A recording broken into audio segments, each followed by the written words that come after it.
నమస్తే, welcome to ATV. Telugu చలనచిత్ర రంగంలో తనదైన శైలిలో అద్భుతమైనటువంటి కామెడీ పాత్రలు కావచ్చు, అదేవిధంగా ఒక రౌడీ క్యారెక్టర్ అంటే మనకు టక్మన్ గుర్తొచ్చేది కామెడీలో ఫిష్ వెంకట్ గారు. ఈరోజు ఆయన కిడ్నీ వ్యాధికి సంబంధించినటువంటి వ్యాధితో బాధపడుతూ చాలా రోజులుగా హాస్పిటల్లో ఉంటూ ఈరోజు అదే రాత్రి తన తుదిశ్వాస విడిచినటువంటి పరిస్థితి మనం చూస్తున్నాం. ఇప్పుడు మన ఫిష్ వెంకట్ గారి ఇంటి దగ్గరే ఉన్నాం. మా బాడీ కూడా రాత్రే వచ్చింది.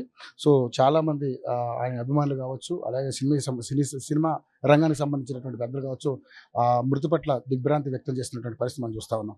వాళ్ళ బంధువులు చాలామంది ఉన్నారు. ఎందుకంటే ఆయన దాదాపుగా గబ్బర్ సింగ్ సినిమాతోటి ఏదైతే ఆ పోలీస్ స్టేషన్ సీన్లో పవన్ కళ్యాణ్ గారికి వాళ్ళకి మధ్య జరిగినటువంటి సీన్లో చాలా అద్భుతమైనటువంటి నటన కనబరిచినటువంటి విధానం మనం చూసాం. దాంతో ఫిష్ వెంకట్ అంటే యావత్ ప్రపంచానికి బాగా తెలిసినటువంటి పరిస్థితి మనం చూసాం. సో ఆయన మృతి పట్ల కుటుంబ సభ్యులందరూ కూడా చాలా బాధను వ్యక్తం చేస్తూ ఉన్నారు. ఇక్కడ చాలామంది వాళ్ళ కుటుంబ సభ్యులను ఒకసారి వాళ్ళతో మాట్లాడి వాళ్ళని అడిగి ప్రయత్నం చేద్దాం. మేడం నమస్తే, ఏం పేరమ్మా మీకు? విజయలక్ష్మి. విజయలక్ష్మి. ఏమవుతారమ్మా ఫిష్ వెంకట్? చెల్లెలు. చెల్లెలు. అన్నయ్య అన్నయ్య. ఓకే. అమ్మా ఈరోజు మంచి నటుడు, అంటే దాదాపు ఆది సినిమాతోటి ఆయన తెరంగేట్రం జరిగింది. సో ఈరోజు మన కళ్ళ ముందు భౌతికంగా లేకపోయినా ఆయన సినిమాలన్నీ కూడా మనం చూస్తాం. ఎలా ఫీల్ అవుతున్నారమ్మా? ఎందుకంటే ఆయన మన ముందు లేరు, మీ అన్నయ్య. సో పైగా మీకు అన్నయ్య గారు కూడా ఎలా ఫీల్ అవుతున్నారు? మాకందరికి ఒక అండగా ఉండేవాడు. ఆయన లేడు అన్న విషయాన్ని మేము తట్టుకోలేకపోతున్నాం. ఎందుకంటే మాకందరికి చిన్నప్పటి నుంచి నేను ఎంఏ పట్టే తీసుకున్నప్పుడు, డిగ్రీ పట్ట అన్నయ్యనే నాతో వచ్చేవాడు. ఎక్కడికైనా ఎవరికైనా హెల్ప్ కావాలంటే అన్నయ్య తప్పకుండా హెల్ప్ చేసేవాడు.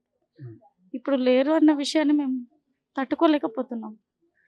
అన్నయ్య అసలు మాకు ఎంత అండగా అంటే, మమ్మల్నే కాదు ఎక్కడికి వెళ్ళినా ఆయనకు ఆత్మీయులు చాలామంది, ఎక్కడికి వెళ్ళినా ఆత్మీయత అనేది సంపాదించుకున్నారు. కానీ అన్నయ్యకి ఇలా ఆరోగ్యం పాడయి ఇలా అవ్వడం చాలా బాధాకరంగా ఉంది. ఇలా అవుతుందని కూడా మేము గ్రహించలేదు అసలు. చాలా రోజులు ట్రీట్మెంట్ తీసుకున్నారు కదమ్మా? అవును, తీసుకున్నారు. మంచిగా అయిపోతారనేసి మొన్న ఒక 1 వీక్ క్రితం బాగానే మాట్లాడాడు. అందరం మంచిగా అయిపోతాడనే అనుకున్నాము. కానీ ఇంతలో మళ్ళీ 1 వీక్ నుంచి అస్సలు బాగాలేదు, కోమాలోకి వెళ్ళడం జరిగింది.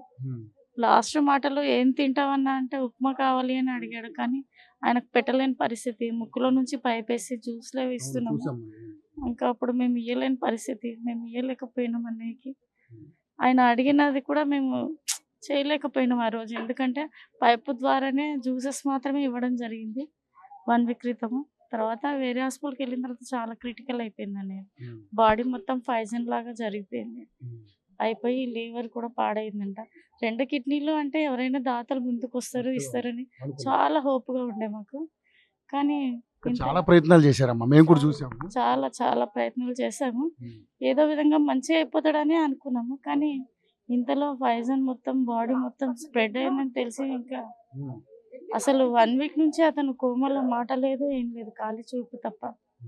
చాలా బాధాకరంగా అనిపించింది 3 డేస్ నుంచి. అయితే మాకు నిద్ర లేవు 3-4 డేస్ నుంచి. డైలీ అన్నయ్య వీడియోస్ అవి ఇవి చూస్తూ ఉన్నాము, వెళ్తూ ఉన్నాము, చూస్తున్నాం. కానీ తట్టుకోలేకపోతున్నాం మేము అన్నయ్యని ఆ స్థితిలో చూడడం మాకు చాలా బాధాకరంగా ఉంది. ఏదేమైనా ఇప్పుడు మనం ధైర్యంగా ఉండాలి. ఎందుకంటే ఆయన ఫస్ట్ సినిమాలలో నటించినప్పుడు ఎలా ఫీల్ అయ్యారు?